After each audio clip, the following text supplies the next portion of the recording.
But at the end of the day, everything's going back to benefit a nonprofit. And, I've been here for 8 years now. We've raised hundreds of millions of dollars just in that time alone. We're just upwards of 6,000 charities all time that have worked with Charity Buzz, raising, like I said, over $500 million now.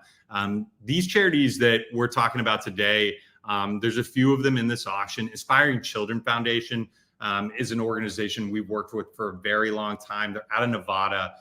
They're providing critical programming for at-risk youth in Nevada.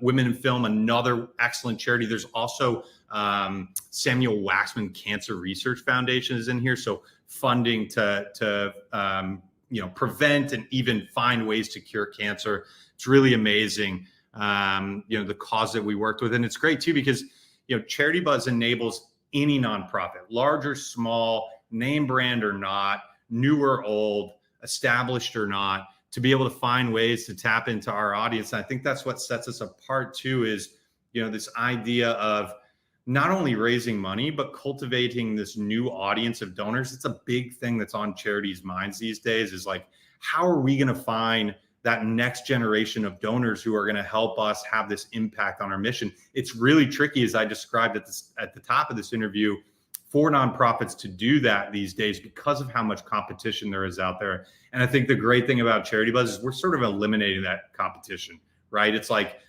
our customers and people who bid on our site, they're looking for that thing. And that enables a nonprofit who may be small, brand new, doesn't have this like global impact to raise just as much money as those that do. The way that we determine nonprofits, there are some cases where we're picking a charity based on whether that item is being consigned, or, sometimes we'll have donors come to us and say, hey, I've got this really cool thing. I want it to go to a nonprofit in good standing.